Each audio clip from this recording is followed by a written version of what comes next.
The image is arresting. A man sits astride a motorcycle, the handlebars adorned with a giant skull of a zebu, its horns forming a wide skeletal embrace. His head is turned. Something beyond the frame has caught his attention. Seated behind him is a woman, her hands on his shoulders, staring straight down the lens. To some, this photograph will be instantly recognizable as a homage to Tuki-Buki. The title means The Hyena's Journey, generally credited as the first African avant-garde film.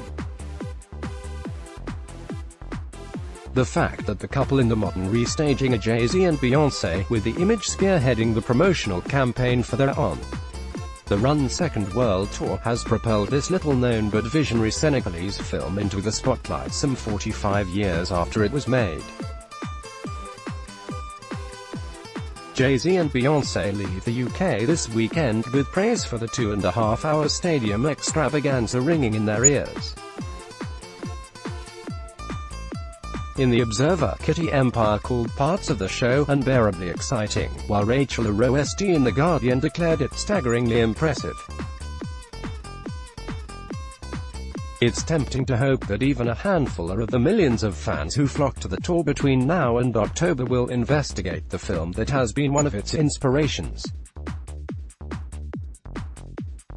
Difficult to see since its initial release in 1973, Tuki-Buki re-entered circulation 10 years ago when it was restored as part of the World Cinema Project by Martin Scorsese, who called it a cinematic poem made with a raw, wild energy. It was filmed in Senegal for about $30,000 by the actor-turned-director Djibril Diop Mambéty and tells of the young cowherd Maury, Magagne Niang, and his student girlfriend Anta, Marim Niang, the dream of fleeing the dusty, desperate streets of Dakar's Colobane district for Paris. But the prospect of leaving home is a complicated one for these Africans inculcated by colonialism. Tuki-Buki was radical in resisting the social realist tradition already sweeping through African cinema in favor of a more impressionistic, herky-jerky romanticism reminiscent of Godard.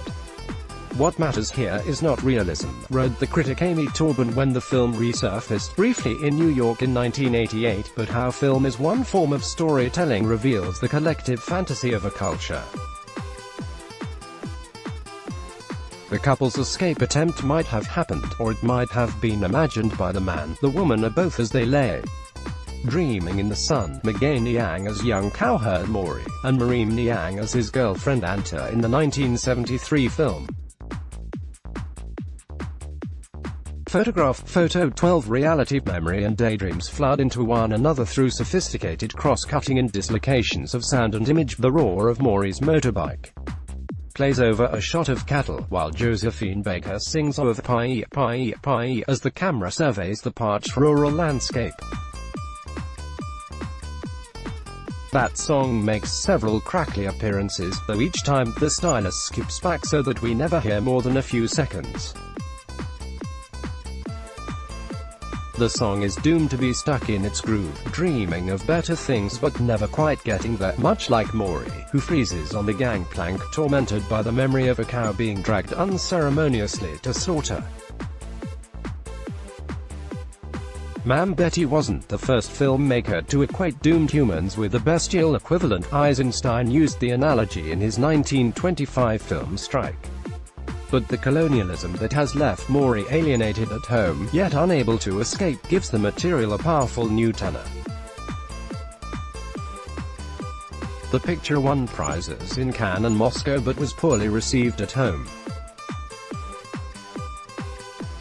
Here in Senegal, it was a big commercial flop and was taken off-screen after only 4 days, recalled Bendi Ogaibe, its assistant director. By showing the fantasies of the youth of Colobane, Djibril also brought out the defects, and they did not forgive him for that. He didn't direct another feature until Hyenas 19 years later in 1992. Magagne Niang attributed this extended gap to Mambéty's perfectionism. His aim was to make masterpieces. The director's own explanations tended toward the cryptic or whimsical.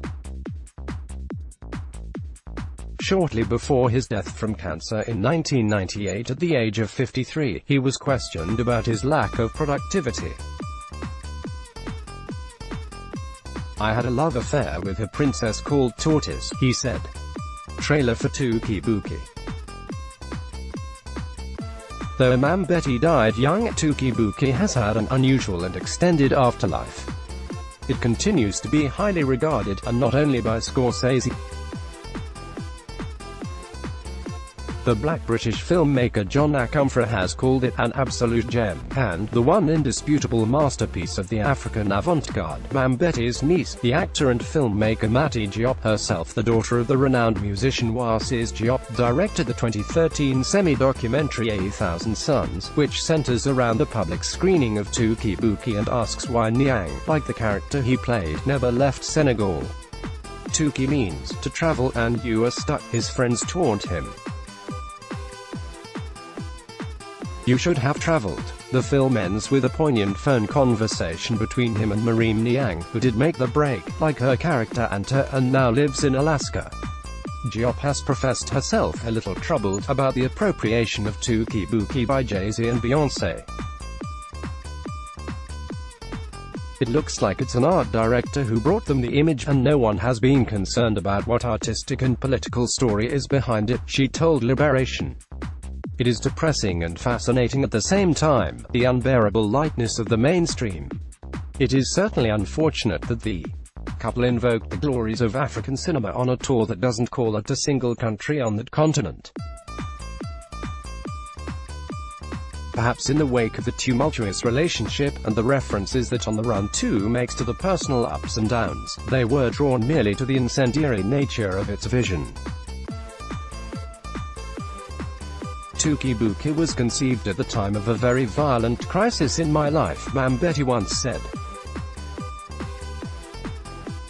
"I wanted to make a lot of things explode." As Scorsese later observed, that's just what he did. Tuki Buki explodes, one image at a time.